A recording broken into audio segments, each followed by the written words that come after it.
Hey everyone and welcome to my channel, and today I'll be reading an Ekko listener by me. So let's get into it. The dim flickering lights of Zahn's alleyways barely illuminated the trail of blood that was running down your arm. You leaned against the wall, your breath coming in shallow, uneven gasps. The fight with Selko's men had been brutal, and while you managed to escape, you paid the price in cuts, bruises, and exhaustion. Ekko called out to you through the narrow streets as he sprinted toward you, his wide eyes filled with worry. I've been looking everywhere for you.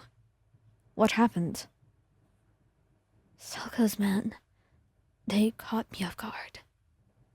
He muttered, trying to push off the wall and stand straighter.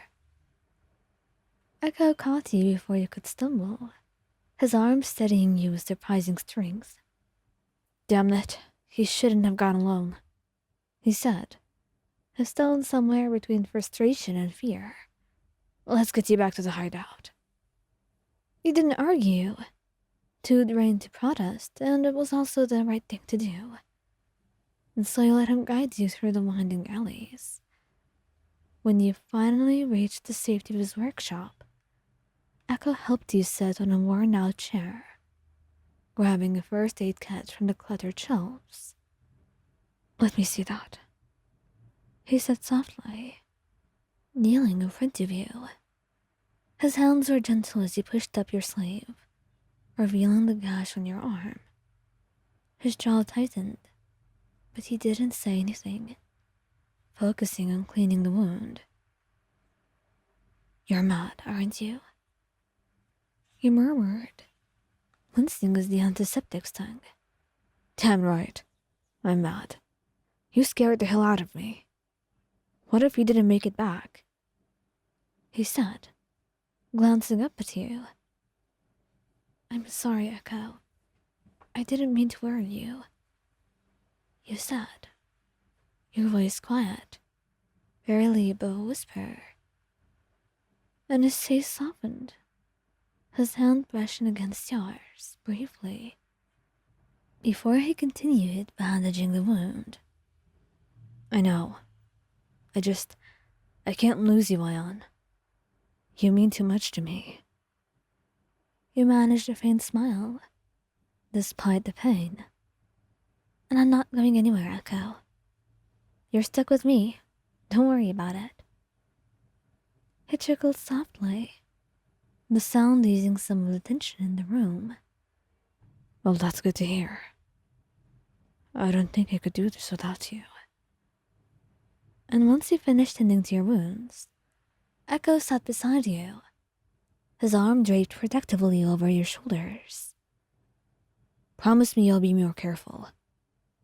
I can't always be there to save you, he said, looking into your eyes, and you could see the sincerity in his words.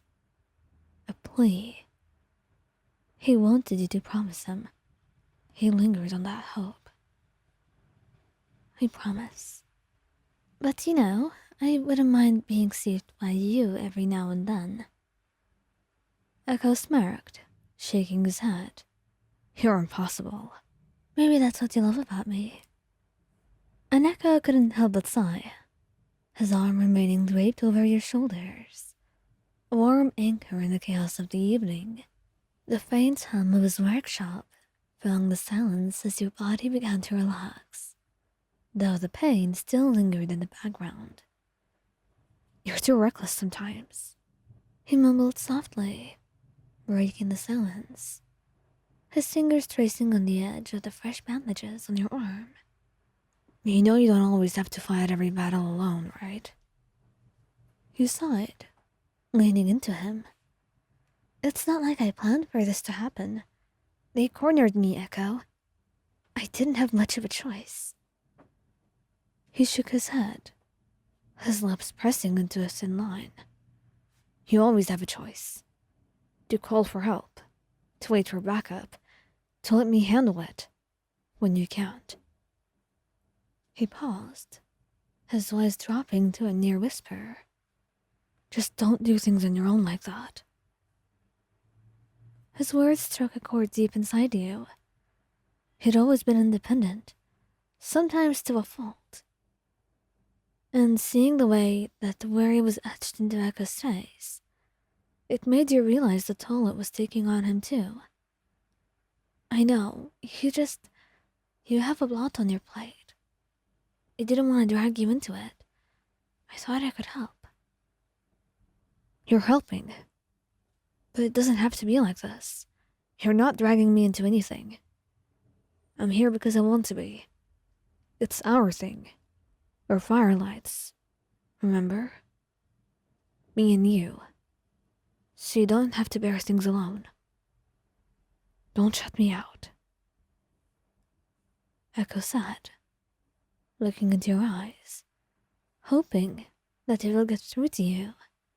When your chest tightened at his words, the way his eyes searched yours as if trying to bridge the gap that you had unknowingly created. I'm sorry. You're right. I've been stubborn and selfish. I didn't mean to make you so worried. I promise I'll do better. He softened, a small smile tugging at the corner of his lips. Well, I trust you. I just want you to trust me enough to help. I trust you, Ekko. More than anyone in the world. That's good.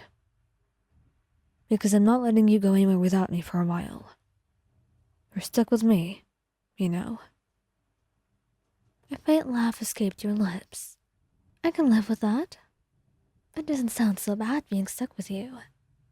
You know, if you give me a kiss for every job well done, maybe you'll be more motivated to take you along. I could give you one right now. You would? Only if you promise to rest after. But Ekko, we have so much to do. He looked into your eyes. His face deathbound.